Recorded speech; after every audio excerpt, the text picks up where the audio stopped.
Bonjour à tous. Figure marquante de prêtre au XXe siècle, la vie extraordinaire du Padre Pio est un défi pour les incroyants. Il pouvait être à deux endroits en même temps. Ses pieds s'élevaient parfois à 30 centimètres au-dessus du sol. Il lisait aussi dans les pensées. Il a reçu les mêmes stigmates que le Christ. Le Padre Pio, au cours du XXe siècle, a été le saint le plus populaire en Italie. Il aura vu des centaines de milliers de personnes assister à ses messes ou se confesser à lui. Et puis de Jean-Paul II à François, plusieurs papes ont manifesté leur dévotion à Padre Pio, qui a été canonisé en 2002. Mais de son vivant, il a aussi été persécuté par sa propre Église. Portrait donc de ce guide spirituel hors norme en compagnie du père Vincent de Mello. Bonjour mon père. Bonjour. Merci d'être avec nous. Vous êtes prêtre et éducateur. Et de Véronique Jacquet, journaliste. Bonjour Véronique. Bonjour à tous. Alors, d'abord, il faut le situer, ce Padre Pio, Véronique, dans le sud de la botte italienne. C'est la petite ville de San Giovanni Rotondo, qui est un des lieux les plus visités d'Italie. C'est là qu'il était dans son couvent de Capucins. Et de fait, Padre Pio est un des saints les plus populaires du XXe siècle. Il attirait les foules. Qu'est-ce qui faisait justement sa renommée ? Qu'est-ce qui fait encore sa renommée? Sa renommée, justement, c'est que c'est un saint du XXe siècle. Il est né en 1887, il est mort en 1968, il a vécu 81 ans. Très jeune, donc, une notoriété qui a été photographiée et filmée. Il est très, très actuel, ce Padre Pio. Et puis, la deuxième chose qui a fait sa renommée, eh bien, c'est que c'est le seul prêtre stigmatisé de l'histoire de l'Église. Alors, qu'est-ce que sont ces stigmates? Les stigmates, ce sont les plaies du Christ qu'il a reçues en croix quand il a été crucifié, c'est-à-dire que le Padre Pio, de son vivant, a reçu des plaies dans les mains. On les voyait d'ailleurs dans les photos, tel qu'il était, tel qu'on le voyait célébrer sa messe. On le voit d'ailleurs à l'écran.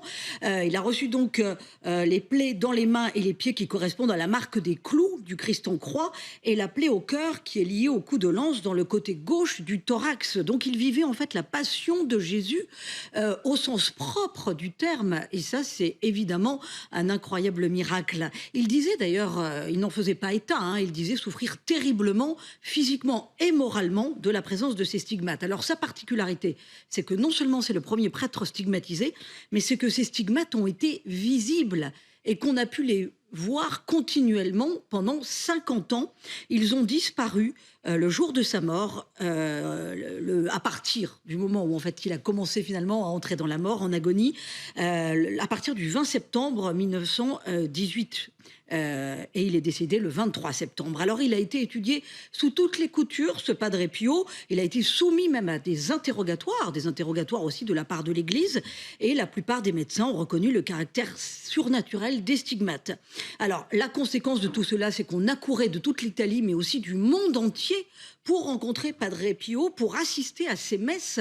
On venait prendre sa place dès 2 heures du matin à San Giovanni Rotondo. Et les messes de Padre Pio duraient parfois jusqu'à 3 heures. Mais les personnes présentes ne voyaient pas le temps passer. Elles étaient incroyablement recueillies, tant Padre Pio célébrait l'Eucharistie avec foi, en témoignant vraiment personnellement, physiquement, de la passion du Christ. Alors il faut noter, Véronique, qu'il est tellement populaire en Italie qu'il y a une mini-série télévisée qui lui a été consacrée en l'an 2000. Et puis en France, Sage Distribution a adapté ce téléfilm en 2015 en une version francophone. Je vous propose qu'on regarde cet extrait justement du moment où le Padre Pio reçoit les stigmates du Christ.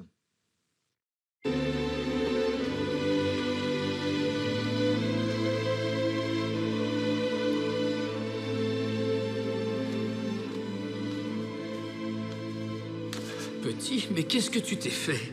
Je n'en sais rien. Oh mon Dieu. Je ne comprends pas. Maria, va-t'en. Laisse-nous. Non, arrête. Que fais-tu? Relève-toi.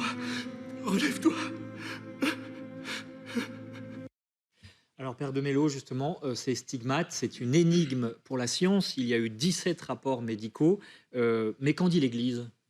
Eh bien, elle dit qu'il ne faut pas exclure du tout la véracité de cette manifestation surnaturelle dans laquelle un homme est donné comme signe pour le peuple chrétien, est donné par Dieu comme signe de la miséricorde de Dieu et de cette manifestation de la puissance de la croix du Christ. Et il porte en sa propre chair et prolonge en sa propre chair le mystère de la croix du Sauveur.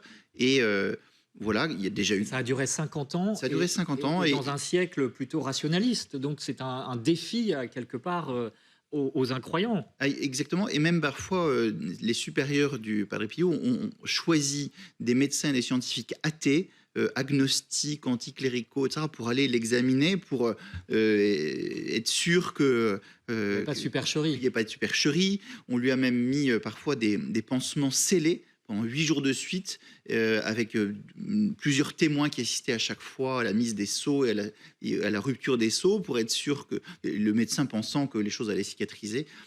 En fait, voilà, maintenant, il n'y a plus de contestation possible sur la véracité de cette manifestation. Une des choses que l'Église regarde toujours, c'est l'humilité de la personne. C'est précisément, est-ce que celui qui porte les stigmates est quelqu'un qui veut se donner en spectacle ou pas. Et l'humilité et l'obéissance de Padre Pio, de ce point de vue-là, sont On va en reparler, bien sûr, mais il y a des précédents. Saint François d'Assise, qui était le fondateur des franciscains. Donc, exactement. le Padre Pio. On peut dire qu'il est dans cette généalogie spirituelle, évidemment. Mais il y a aussi Sainte Catherine de Sienne, qui a eu des stigmates. Il y a eu d'autres personnes qui ont été stigmatisées dans l'histoire de l'Église. Il est clair que Padre Pio, ça a été quelque chose d'extrêmement impressionnant. D'ailleurs, les choses ont commencé très secrètement, très mystérieusement, par une autre manifestation qui est la transverbération, c'est-à-dire la plaie du côté d'abord, et cette sorte de coup de lance dans son cœur, cette union mystique au Christ sur la croix. Et donc, cela est resté absolument caché aux yeux des hommes, forcément. Les choses ont commencé à se voir et à se savoir quand il a eu les stigmates sur les mains. Mais est-ce que c'est ces phénomènes surnaturels qui font sa sainteté? Parce que sinon, Padre Pio, ce n'est pas un philosophe, ce n'est pas un savant, c'est un moine qui est resté dans son couvent pendant plus de 50 ans et qui célébrait la messe et qui confessait les fidèles. Donc, qu'est-ce qui fait sa sainteté? C'est d'abord une âme profondément surnaturelle, et on a un peu le sentiment qu'il y a une sorte de choix de Dieu sur lui. Enfin, déjà enfant, si vous voulez, c'est un enfant assez solitaire et qui jouait avec son ange gardien. Et alors, comme enfant, il croyait que c'était naturel, et il s'est étonné quand il a compris que les autres enfants ne vivaient pas la même chose que lui. Mais sa maman le rentrait à la maison, à Pietrelcina, et elle le voyait jouer, chanter, courir, etc. Mais avec qui tu jouais? Avec mon ange. Voilà. Et il avait déjà une vie surnaturelle et des dialogues avec Jésus, avec la Vierge Marie, avec son ange gardien, qui étaient tout à fait étonnants, à tel point que le surnaturel lui était naturel. Oui. Et comme si le Seigneur l'avait très tôt choisi pour, dans ce monde peut-être justement rationaliste, et puis dans un temps où l'Église était aussi en proie à beaucoup de persécutions, spécialement en Italie, finalement bien enfoncer un coup de bélier dans la porte de ce rationalisme étriqué, et ouvrir le ciel aux hommes de cette terre. Alors, deuxième aspect, Véronique, de la vie extraordinaire, étonnante de Padre Pio, c'est le fait qu'il confessait pendant des heures, 10 à 15 heures par jour. C'était un guide spirituel, vraiment, pour ce XXe siècle. Oui, il lisait dans les âmes. Il avait aussi un don de prédiction. D'ailleurs, on accourait à San Giovanni Rotondo pour savoir si on allait avoir un enfant dans l'année, par exemple. Et lui ne jouait pas à Monsieur Irma. Il ne disait pas, oui, tu vas avoir un enfant telle année, tel jour, tel mois. Il disait, il s'appellera Francesco. Appelle-le Francesco. Alors les gens disaient, ah, mais ça veut dire que je vais avoir un fils? Appelle-le Francesco. Voilà. Ça, c'était Padre Pio. Il abordait les gens avec une grande rugosité. Et pour autant, les gens n'étaient pas déconcertés et au contraire faisaient la queue pour aller à la messe. À la fin de sa vie, il avait une telle notoriété qu'il fallait prendre un ticket pour aller se confesser, et on attendait 3 jours pour être confessé par Padre Pio. Alors pourquoi? Vous avez commencé à l'évoquer, mon père, parce qu'il y avait cette dimension de grande miséricorde, parce que Padre Pio avait donc cette faculté de lire dans les âmes, et il retournait vraiment au sens propre les gens, il arrivait à les ramener à Dieu. Il pleurait d'ailleurs en confession, il avait toujours avec lui un mouchoir trempé de larmes, parce qu'il voyait toute la noirceur de l'âme humaine, et donc il pleurait aussi sur les péchés des hommes. Il rabrouait ceux qui venaient le voir pour le sensationnel. Il disait tout de suite, toi non, c'est pas la peine, j'ai pas de temps à perdre avec toi. Son souci, c'était vraiment de ramener à Dieu ce qu'il appelait les gros poissons, c'est-à-dire évidemment les gros pêcheurs, les grands pêcheurs, et ses plus grands miracles ont eu lieu dans son confessionnal. Par exemple, il a converti un franc-maçon italien célèbre qui s'appelait l'avocat Cesare Ospedale Festa. Voilà pour le charisme de Padre Pio en matière de confesseur. Alors on va écouter à présent le témoignage d'une autre conversion, c'est celle d'Emmanuel Brunato, dont le fils François a répondu aux questions de Simon Guillain, qui évoque donc sa première rencontre avec le Padre Pio. Il voit ce capucin et lui il le décrit comme avec un visage austère. Enfin, il est vraiment surpris. Il va dire et écrire lui-même, il va dire mais tout ce voyage pour ça. Et finalement, le Padre Pio va lever la tête et leurs regards vont se croiser. Et là, pour lui, il va le décrire comme un choc dans son âme, en lui-même, à tel point qu'il va fuir. Il part en courant de l'église. Il part en pleurs. D'ailleurs, c'est bien retracé. Il y a un film qui s'appelle Le Padre Pio que Sage a diffusé il y a quelque temps maintenant. Et c'est assez bien retransmis. Enfin, le cinéaste l'a assez bien montré parce que c'est vraiment un choc important. Et derrière ce choc, il part en pleurs et il va revenir. Il revient apaisé et rentre. Et finalement, ce visage qui paraissait austère, etc., il devient non plus austère mais lumineux. Donc il retrouve un Padre Pio souriant qui va l'accueillir et il l'accueille au confessionnal. Alors Père de Mello, vous êtes prêtre. Comment faisait-il, ce Padre Pio, pour retourner les âmes, comme le témoignage qu'on vient d'entendre? On peut dire qu'il y a une sorte de concentré de vie charismatique chez le Padre Pio. C'est quelqu'un qui a une sorte de prise directe avec l'Esprit Saint qui, pour le bien des âmes, se laisse totalement guider par l'Esprit Saint et qui est capable de voir très directement, comme une flèche qui arrive en plein cœur d'une cible, ce qui est nécessaire pour le bien de l'âme qui lui est confiée. Sans aucun prêchi-prêcha, ni aucun ego personnel, ni se prendre la pause de faire de l'érudition quand il reçoit quelqu'un et quand on lui demande un conseil ou quand il confesse. Il est absolument transparent à ce que le Seigneur lui dicte pour chacune des âmes. Il y a clairement, enfin, que ce soit cette capacité à lire dans les âmes, à prédire des choses, etc., enfin, il n'y a aucun calcul, aucune préméditation. C'est vraiment l'action charismatique des dons de l'Esprit Saint qui se manifeste de manière fulgurante à chaque instant dans son apostolat de confesseur particulièrement. C'est un don, mais on imagine que ça s'est accompagné chez lui quand même d'une certaine ascèse. Enfin, il y a un dépouillement, hein, vous l'avez un peu évoqué tout à l'heure. De ce point de vue-là, recevoir ces dons. C'est bouleversant de voir la souffrance de cet homme. Hein. D'abord, il y a une souffrance intérieure chez Padre Pio. Son humilité est quasiment du scrupule et il a très souvent le sentiment qu'il n'est pas saint, que de toute façon il va être damné, qu'il n'est pas à la hauteur des dons de Dieu.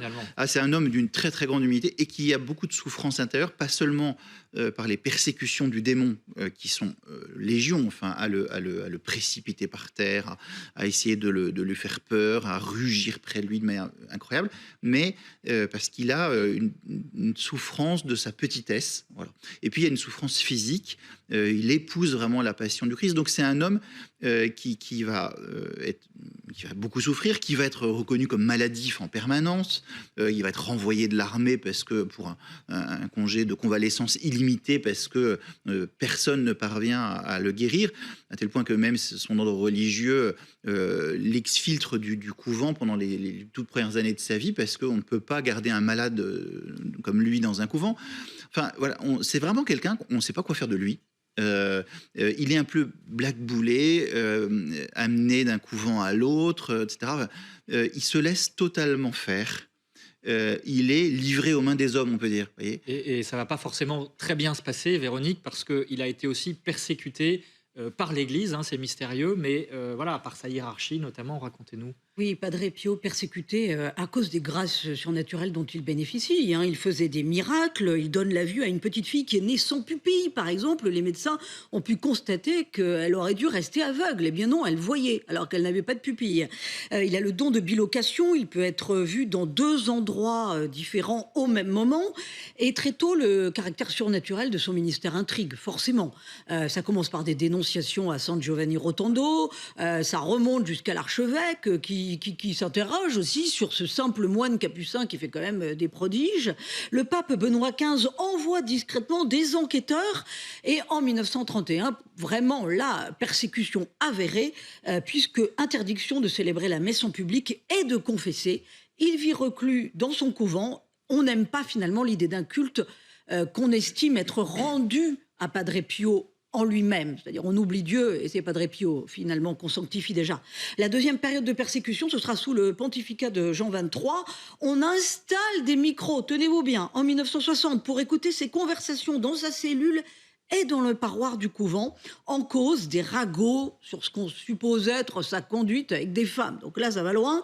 Le pape, cependant, fera cesser ses agissements et ne tiendra absolument pas compte des accusations jugées complètement infondées. Alors, Père de Mello, quoi qu'il en soit, 10 jours avant sa mort, Padre Pio écrit au pape Paul VI pour lui dire son soutien et sa totale obéissance à l'Église, malgré les persécutions qu'il aura donc subies pendant des années. Est-ce que c'est ça, finalement, qui fait sa grande sainteté aussi ? Vous savez, on n'est jamais saint contre l'Église, mais on est souvent saint malgré elle. Et ça, c'est très souvent vérifié dans l'histoire. Hein. C'est quand même mystérieux. C'est mystérieux parce que, précisément, il y a bien des...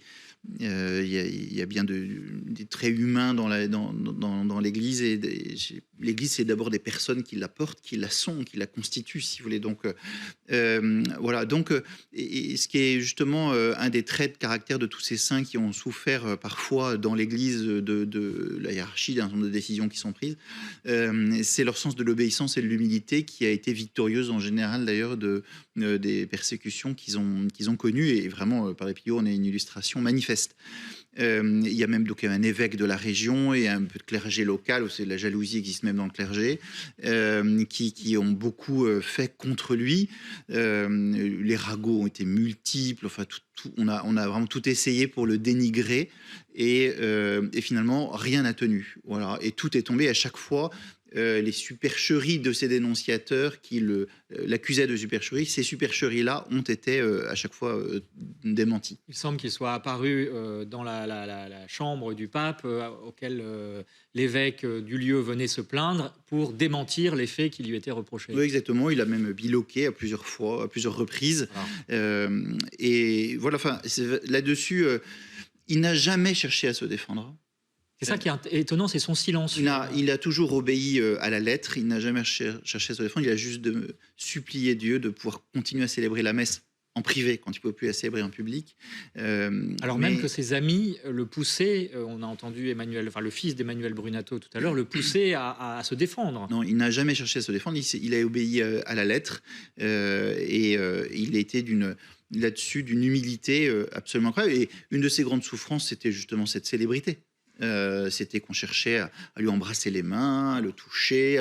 Les gens se précipitaient sur lui pour lui découper ses vêtements. Voilà, même quand il était assis, quand il était assis sur une chaise, pour lui voler, reprendre la chaise et l'emporter à la maison. Enfin, c'était les stratagèmes. Alors, c'était une sorte de pression sur lui. Il avait et puis vous savez, tous ces examens médicaux aussi. Enfin, il était comme un objet d'analyse une souris de laboratoire. Enfin, c'était.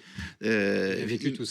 L'humiliation aussi que cela comporte, enfin, d'être en permanence sous le regard des gens alors qu'ils voulaient prier simplement et donner la miséricorde de Dieu. Et dans cette humilité, avoir cette célébrité, si vous voulez, une sorte pour lui, de quelque chose de totalement incongru et qu'il ne recherchait absolument pas.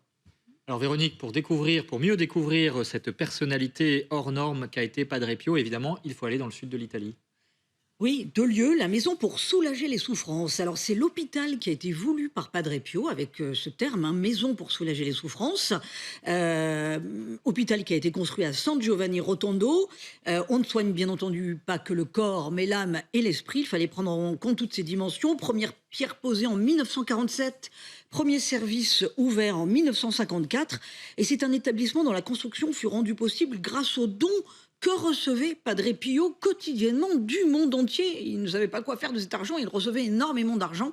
Et donc évidemment, l'argent a servi à la construction de cet hôpital et les pauvres y sont toujours soignés gratuitement. Et puis deuxième lieu très important, d'ailleurs symboliquement, c'est le mont Gargano, Monte Gargano en Italie, où se trouve un sanctuaire dédié à l'archange Saint-Michel. C'est à quelques kilomètres de San Giovanni Rotondo. C'est l'ancien sanctuaire, c'est le plus vieux sanctuaire d'Europe dédié à l'archange Saint-Michel. On dit qu'il serait apparu à cet endroit-là, dont c'est une grotte au 5e siècle. Et Padre Pio encourageait toujours ceux qui venaient le voir à San Giovanni Rotondo à aller à Monte Gargano, évidemment, prier l'archange. La lutte contre le démon était quelque chose qu'il connaissait de près. Ah, il a une très grande dévotion à l'archange Saint-Michel. Pour lui, l'archange, c'était Saint-Michel. Il n'y avait que lui. Bon. Et parce que, précisément, il avait une conscience très forte du combat spirituel. Hein. Il le vivait en combattant le démon et en étant combattu par le démon. Et puis, dans l'accompagnement spirituel des âmes, il avait une très, très vive conscience, en fait, de cet enjeu spirituel qu'il y a par derrière des apparences, si vous voulez, la dramatique du combat spirituel et de la manière dont les forces du mal, le démon, se déchaînent contre l'Église, contre la sainteté qui se donne dans ce monde par l'œuvre du salut. Et il avait une sorte de vision assez dramatique de la vie chrétienne. Alors Véronique, quelques conseils de lecture peut-être pour mieux découvrir cette figure ? Énormément d'ouvrages, bien entendu, sur Padre Pio, mais nous vous conseillons Padre Pio, Vérité, Mystère et Controverse par le spécialiste de Padre Pio, si j'ose dire, c'est Yves Chiron, c'est publié chez Talandier. Autre livre d'Yves Chiron aux éditions Tempus, c'est Padre Pio, le stigmatisé. Nous vous conseillons aussi Padre Pio, mon père spirituel, par Emanuele Brunetto aux éditions de l'Ormeron. Et puis une bande dessinée aux éditions du Triomphe, Padre Pio, la volonté de Dieu, par Laurent Bidot. Merci Véronique pour toutes ces précisions. Je termine en précisant que la fête de Padre Pio est le 23 septembre chaque année donc. Et puis cette citation du Padre Pio: quand vous sentez le poids de la croix peser plus lourdement sur vos épaules, demandez à Dieu qu'il vous console. Voilà, c'est une des nombreux conseils spirituels du Padre Pio à lire et à relire. Père de Mello, merci beaucoup. Peut-être en un mot, son héritage aujourd'hui pour le XXIe siècle. Son héritage, c'est justement de nous aider à prendre conscience de ce qu'est le combat spirituel et nous en remettre à la miséricorde de Dieu. Et j'invite, puisqu'il y a beaucoup de sa correspondance qui a été publiée, c'est un héritage qui nous est légué. J'invite par exemple à lire le livre du Père Jean de Robert, Padre Pio, Transparent de Dieu, qui était un des fils spirituels. Et en fait, au travers de ces fils spirituels, beaucoup nous a été transmis. Son héritage, pardon, c'est aussi les groupes de prière. Et puis, voilà, dans le monde entier, des groupes de prière. Pas qu'en Italie. Non, pas qu'en Italie. Dans le monde entier, des groupes de prière. Dans la spiritualité de Padre Pio, il y a une immense descendance spirituelle, en fait, du Padre Pio. Merci à tous les deux. Merci à vous d'avoir suivi cette belle figure qui était Padre Pio, donc le saint le plus populaire d'Italie.